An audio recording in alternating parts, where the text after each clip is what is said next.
Indian நேவியோட பேசிக் training எப்படி இருக்கும்? காலையில் 4:30க்கு ஹேண்ட்ஸ் கால்னு சொல்லுவாங்க. ஹேண்ட்ஸ் கால் அப்படின்றது காலையில் ரன்னிங் அண்ட் எக்ஸசைஸ் பண்ணுறதுக்காக சைரன் மாதிரியான ஒரு ஒலி வந்து எழுப்போம்.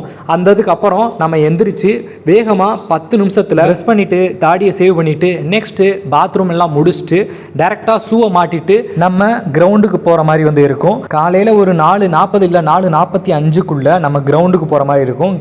கிரவுண்டுக்கு போனோடனே வந்து நெக்ஸ்ட்டு நீங்கள் மேலே பார்க்குற மாதிரி ஒவ்வொரு டிஷர்ட் கலரும் தனித்தனி டிவிஷனாக வந்து பிரிக்கப்பட்டிருப்பாங்க. அந்த டிவிஷனுக்கு ஏற்ற மாதிரி நம்ம ட்ராக்ல வந்து நிற்கிற மாதிரி இருக்கும். நெக்ஸ்ட்டு ஜெய் பாரதின்ற சாங்கை பாடுனதுக்கு அப்புறம் தான் ப்ரே பண்ணதுக்கு அப்புறம் நெக்ஸ்ட் நம்ம ரன்னிங் வந்து ஸ்டார்ட் ஆகும். ரன்னிங் வந்து கிட்டத்தட்ட ஒவ்வொரு நாளும் 5 கிலோமீட்டர்லேருந்து 3 கிலோமீட்டர் வரைக்கும் வந்து இருக்கும். 3 to 5 கிலோமீட்டரு. சனி ஞாயிறில் மட்டும் கிட்டத்தட்ட 7லேருந்து 9 கிலோமீட்டர் இல்லை 10 கிலோமீட்டர் வரைக்கும் கூட இருக்கும். முடிஞ்சதுக்கப்புறம் எக்ஸசைஸ் வந்து பண்ணுற மாதிரி வந்து இருக்கும். எக்ஸசைஸு கிட்டத்தட்ட 1 hour வந்து நடக்கும். இது எல்லாம் 6 மணி இல்லை 6:10 இதை நெருக்கி வந்து முடியும். இது முடிஞ்சதுக்கப்புறம் நம்ம வேகமாக வந்து குளிக்கிறது மிச்ச வேலை எல்லாத்தையும் பார்த்துட்டு நம்ம சாப்பிட்றதுக்கு போகிற மாதிரி வந்து இருக்கும். சாப்பிட்டதுக்கப்புறம் நம்ம ஸ்கூலில் எப்படி கிளாஸுக்கு ஒரு லீடர் இருக்கிறாங்களோ அதே மாதிரி நம்ம இருக்கிற டிவிஷனுக்கு ஒரு லீடர் நம்மளே ஒரு பையன் வந்து இருப்பாங்க. அந்த பையன் வந்து காலையிலேருந்து நம்ம எங்கெங்கே போனோம் அப்படின்றதுக்கான டீட்டெயில்ஸ் வந்து அவங்ககிட்ட வந்து இருக்கும். அவங்க வந்து சொல்லுவாங்க, ஃபஸ்ட்டு ஸ்விம்மிங் பூல் போனோம், நெக்ஸ்ட்டு வந்து படிக்கிறதுக்கு கிளாஸுக்கு போகணும், அடுத்து 3rd இந்த மாதிரி பரேடு பண்ணுறதுக்கு போகணும், 4th இந்த மாதிரி ஃபயரிங்காக போகணும். இந்த மாதிரி விஷயங்கள் எல்லாத்தையும் அவங்க நோட் பண்ணி வந்து வச்சுருப்பாங்க. அந்த விஷயம் வந்து லீடர் ரெடி பண்ணுறது கிடையாது. அது ஐஎன்எஸ் சில்கா நம்மளோட பேசிக் ட்ரைனிங்கான அந்த ஹெட் குவார்ட்டர்ஸ் வந்து நமக்கு ரெடி பண்ணி வந்து கொடுப்பாங்க. ஏன்னா ஒரே பீரியடில் எல்லா டிவிஷனும் வந்து ஸ்விம்மிங் பண்ண முடியாது. அதனால் ஒவ்வொரு டைமில் ஒவ்வொரு டிவிஷன் வந்து பண்ணுவாங்க. ஒரு டிவிஷன் அப்படின்றது மினிமம் வந்து 240லேருந்து 240 வரைக்கும் இருப்பாங்க. அதுக்கப்புறம் கேலியில் நம்ம ஸ்பூனில் தான் சாப்பிட்ற மாதிரி வந்து இருக்கும். இவங்க கையில் வச்சுருக்கிறத மக்குன்னு வந்து சொல்லுவாங்க. இது எல்லாமே நமக்கு வந்து ஸ்டார்டிங்கில் இஷ்யூ பண்ணிடுவாங்க. இது இஷ்யூ பண்ணதுக்கப்புறம் எல்லாமே நம்ம அந்த மக்கில் அண்டு ஸ்பூனில் தான் வந்து சாப்பிட்ற மாதிரி வந்து இருக்கும். கையில் வந்து யூஸ் பண்ணக்கூடாது. அதுக்கு பனிஷ்மெண்ட்டும் வந்து கிடைக்கும். இது முடித்ததுக்கப்புறம் நீங்கள் போட் புல்லிங்னு சொல்லுவாங்க. போட் புல்லிங் இது ஒரு ட்ரைனிங் மாதிரி தான். இதுக்கான வாய்ப்பும் வந்து நம்மளுக்கு கிடைக்கும். சப்போஸ் உங்களுக்கு போட் புல்லிங்கில் வந்து இன்ட்ரெஸ்ட் இருக்குது, நான் வந்து ஒரு மீனவ குடும்பம் தான் அப்படின்னு நீங்கள் நினச்சிங்க, இல்லை பண்ணலாம் அப்படின்னு நீங்கள் யோசித்தீங்க அப்படின்னா நீங்கள் தாராளமாக பண்ணலாம். இது ரம்பா செயிலிங்னு சொல்லுவாங்க. அதாவது கிட்டத்தட்ட 24 கிலோமீட்டர். அதாவது நம்ம ஐஎன்எஸ் சில்காவில் இருந்து ஒரு சின்ன கோயில் மாதிரி இருக்கும். அந்த 24 மீட்டர் தள்ளி ஒரு கோயில் இருந்து இருக்கும். அது வரைக்கும் வந்து செயிலிங் பண்ணி போகிற மாதிரி வந்து இருக்கும். இது வந்து ஒரு போட்டி.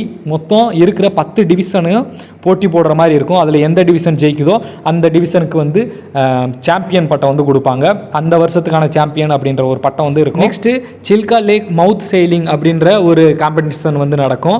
இது வந்து 80 கிலோமீட்டருக்கான ஒரு பெரிய இதாக வந்து நடக்கும். சப்போஸ் சில்கா ஸ்விம்மிங்னு வந்து சொல்லுவாங்க, அந்த 3 கிலோமீட்டர் ஸ்விம்மிங்கு, அந்த டெஸ்ட்டும் நடக்கும். சப்போஸ் அந்த டெஸ்ட்டும் நடந்துச்சு அப்படின்னா பார்ட்டிசிபேட் பண்ணுங்கள். உங்களுக்கு நல்லா நீச்சல் தெரியும் அப்படின்னா நீங்கள் பார்ட்டிசிபேட் பண்ணீங்க அப்படின்னா உங்களுக்கு வந்து ஸ்விம்மருக்கான ஒரு சர்டிஃபிகேட் வந்து கொடுப்பாங்க. அதுவும் உங்களுக்கு ஹெல்ப் பண்ணும். நெக்ஸ்ட்டு பார்க்க போகிறது கிளாஸஸ் வந்து எக்ஸ்பிரிமெண்டலாகவும் இருக்கும், ப்ராக்டிக்கலாகவும் சொல்லி தருவாங்க. அது போக நம்ம மென்டலாக படிக்கிற மாதிரியும் வந்து இருக்கும். இப்போ நீங்கள் ஃபோட்டோவில் பார்க்குறது எல்லாமே நம்ம ஹார்பரில் ஷிப்பு நிற்கிறப்ப எப்படி பண்ணுறது, கம்யூனிகேஷன்லாம் எப்படி பண்ணுறது, கயரை வச்சு எப்படி வந்து முடிச்சு போடுறது, இதை வந்து நாட்ஸ்ன்னு சொல்லுவாங்க, நங்கூரம்லாம் எப்படி போடுறது, இதை பற்றின எல்லா கிளாஸஸையும் வந்து அவங்க வந்து எடுப்பாங்க. இது ஃபுல்லாமே நம்ம நேவியில் ஷிப்பு ரிலேட்டடாக வந்து எடுத்திருப்பாங்க. அது போக ஒரு ஷிப்பு வந்து எப்படி மிதக்குது, என்ன தியரியை பேஸ் பண்ணி அது மிதக்குது, அது போக இரும்பில் வந்து ஏன் செய்யப்பட்டிருக்கு, இரும்பு ஏன் மூழ்காதா, இதை பற்றின எல்லா டீட்டெயில்ஸையும் அங்கேயே உங்களுக்கு வந்து கிளியர் பண்ணிடுவாங்க. அதுக்கப்புறம் ஸ்போர்ட்ஸ் அண்ட் கேம்ஸ். ஸ்போர்ட்ஸு நம்ம ஊரில் இல்லை நம்ம ஸ்கூலில் நடக்கிற மாதிரி அங்கேயும் தான் ஸ்போர்ட்ஸ் வந்து வாலிபாலு, ஃபுட்பால் இந்த மாதிரி தனித்தனியாக நீங்கள் சாம்பியனாக இருந்தீங்க அப்படின்னா கண்டிப்பாக பார்ட்டிசிபேட் பண்ணுங்கள். ஒரு டிவிஷனோட பேரை வந்து உயர்த்துறதுக்கு அது ஹெல்ப் பண்ணும். சப்போஸ் உங்களால் அந்த டீம் ஜெயிச்சு அப்படின்னா உங்களால் உங்கள் டிவிஷன் வந்து சாம்பியன் பட்டம் வந்து வாங்கும். நீங்கள் எந்த ஸ்டேட்டுக்காரங்களோ அந்த ஸ்டேட்டை சொல்லியே நெக்ஸ்ட்டு பேஜ் வருவாங்க பார்த்தீங்களா, அவங்களுக்கு வந்து சொல்லுவாங்க, இந்த மாதிரி தமிழ்நாட்டில் ஒரு பையன் வந்து இருந்தால் அவனால தான் வந்து இந்த நம்ம சாம்பியன் பட்டம் வந்து வாங்கணும் அப்படின்ற ஒரு பேரை வந்து இது பண்ணுவாங்க. கண்டிப்பாக நீங்கள் ஒரு விஷயத்தில் சாம்பியனாக இல்லை டேலண்ட்டாக இருந்தீங்க அப்படின்னா அந்த இதில் பார்ட்டிசிபேட் பண்ணி நம்ம தமிழ்நாட்டோட பேரை அங்கே பதிச்சிடுவாங்க. இந்த சேனலை நான் கிரியேட் பண்ணுறதுக்கு முக்கியமான காரணமே தமிழ்நாட்டில் உள்ளவங்களுக்கு இந்தியன் நேவியை பற்றின விழிப்புணர்வு அந்தளவுக்கு இல்லை.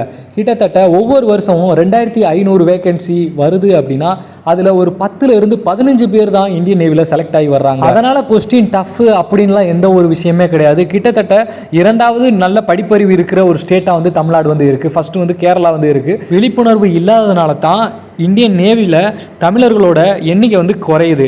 இந்த விஷயத்தை அதிகப்படுத்தணுன்ற ஒரே நோக்கத்துக்காக மட்டும்தான் இந்த சேனலை வந்து நான் கிரியேட் பண்ணியிருக்கேன். நீங்கள் இந்தியன் நேவியில் இல்லை டிஃபென்ஸில் சேர ஆசைப்படுறீங்க அப்படின்னா நம்ம சேனலை சப்ஸ்கிரைப் பண்ணி ஃபாலோ பண்ணுங்கள். இந்தியன் நேவிக்கில் சேர விரும்புகிற உங்கள் ஃப்ரெண்ட்ஸுக்கும் இதை ஷேர் பண்ணுங்கள். நெக்ஸ்ட்டு டக் ஆஃப் வார், அதாவது கயிறு இழுக்கிற போட்டி.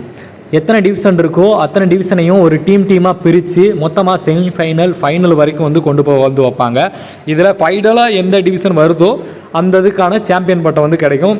இந்த மாதிரி ஒவ்வொரு டெஸ்ட்டும் காலையில் நம்ம 4:30 எந்திரிச்சதுலேருந்து கிட்டத்தட்ட நைட்டு 11 மணி வரைக்கும் எல்லாமே வந்து ஃபுல்லாக ட்ரைனிங்காக வந்து நடந்துக்கிட்டே தான் இருக்கும். இந்த 4 மந்தில் அடிக்கடி மேரத்தான், அடுத்து கிராஸ் கண்ட்ரின்னு சொல்லுவாங்க, 10 கிலோமீட்டர் இல்லை 5 கிலோமீட்டர் ரன்னிங்கு, ஃபயரிங்கு, இதுக்கான எல்லா ட்ரைனிங் வந்து நடக்கும். இது போக மந்த்லி இல்லை வீக்லி வந்து மூவிக்கும் வந்து போக வந்து அலோவ் பண்ணுவாங்க. அதாவது உள்ளேயே வந்து தேட்டர் வந்து இருக்கும், உள்ளே வந்து அலோவ் பண்ணுவாங்க. என்டர்டெயின்மெண்ட்டு அது மட்டும்தான். அது போக மிச்சம் எல்லாமே நம்ம ஃபிசிக்கலு, ஸ்விம்மிங்கு அண்டு படிக்கிறது, இந்த 3 விஷயத்தை தான் டிபெண்ட் பண்ணி மொத்தம் 4 மாத ட்ரைனிங் வந்து இருந்துக்கிட்டு தான் இருக்கும். இதில் கிட்டத்தட்ட 50% ஃபுல்லாக ஃபிசிக்கலுக்காகவும், 30% வந்து படிக்கிறது, 20% தான் வந்து ஸ்விம்மிங்காக வந்து இருக்கும். இதில் நீங்கள் ஸ்விம்மிங் ஃபெயிலியரு இல்லை பிடி ஃபெயிலியர் இந்த மாதிரிலாம் இருந்துச்சு அப்படின்னா உங்களுக்கு தேட்டரில் படம் பார்க்குறதுக்கு அலோவ் பண்ண மாட்டாங்க. அதே மாதிரி கேன்டீனுக்கு வந்து வீக்லி இல்லை மந்த்லி 1 டைம்ஸ் வந்து கூப்பிட்டு போவாங்க, அங்கேயும் நம்மளை அலோவ் பண்ண மாட்டாங்க. அதனால் இதில் வந்து ஸ்விம்மிங்லேயும் ஃபிசிக்கல்லையும் வந்து எப்போயுமே ஃபிட்டாக இருக்க வந்து ட்ரை பண்ணுங்கள். அது வந்து ரொம்ப பெஸ்ட்டாக வந்து இருக்கும். முக்கியமாக நாங்கள் ட்ரைனிங் பண்ண டைமில் வாரத்தில் 2 தடவை இல்லாட்டினா 3 தடவை மட்டும்தான் பேச முடியும். அதுவும் நம்ம டெலிஃபோன் பூத்தில் ஒரு 10 நிமிஷம் தான் வந்து அலோட் பண்ணுவாங்க, நம்மளுக்கு அடுத்தடுத்து எல்லோரும் பேசணும் அப்படின்றதுக்காக. But second batch, third batch entry ஆனதுக்கப்புறம் அவங்க கையிலே வந்து மொபைல் ஃபோனை வந்து அலோட் பண்ணிட்டாங்க. பட் இப்போ எப்படி அப்படின்றது எனக்கு கன்ஃபார்மாக தெரியலை. அதுக்கடுத்து பரேடு வந்து ரொம்ப இம்பார்ட்டண்ட்டான ஒரு விஷயம். சப்போஸ் உங்களோட ஸ்கில்லு நல்லா இருக்குது பரேடில் அப்படின்ற பட்சத்தில் உங்களை கார்டு பிளாட்டூன் இல்லை ஆர்ம் பிளாட்டூன் சொல்லுவாங்க. அதாவது நமக்கு ரைஃபில் கொடுத்து நம்ம பரேட் பண்ணுற மாதிரி வந்து இருக்கும். அந்த இதுக்கான குவாலிஃபை ஆகிட்டீங்க அப்படின்னா நீங்கள் நம்மளோட சிஎன்எஸ்க்கு முன்னாடி பரேடு பண்ணுறதுக்கான மிகப்பெரிய சான்ஸ் வந்து உங்களுக்கு கிடைக்கும். நான் எங்கள் பேஜில் ஆர்ம் பிளாட்டூனில் செலக்ட் ஆகி இருந்ததுனால சிஎன்எஸ் முன்னாடி பரேடு பண்ணுறதுக்கான வாய்ப்பு வந்து உங்களுக்கு கிடைக்கும். இந்த சான்ஸை வந்து மிஸ் பண்ணிடுறாங்க. சில்கால சோல்ஜருக்கான டயலாக் என்ன அப்படின்னா, 1 ஃபார் ஆல் ஃபார் ஒன். ஒருத்தன் தப்பு பண்ணாங்க அப்படின்னா மொத்த டிவிஷனும், அதாவது 250 பேரும் பனிஷ்மெண்ட் வாங்கி தான் ஆகணும். 249 பேர் தப்பு பண்ணால் அந்த ஒருத்தனும் பனிஷ்மெண்ட் வாங்கி தான் ஆகணும். இந்த நேவி எக்ஸாம் எழுதின நம்ம நண்பர்கள் எல்லாருமே எக்ஸாமில் பாஸ் ஆயிடுவீங்க நான் நம்புகிறேன். டிஃபென்ஸ் ரிலேட்டடான அப்டேட்ஸ் உடனுக்குடனே வந்துக்கிட்டே இருக்கும்.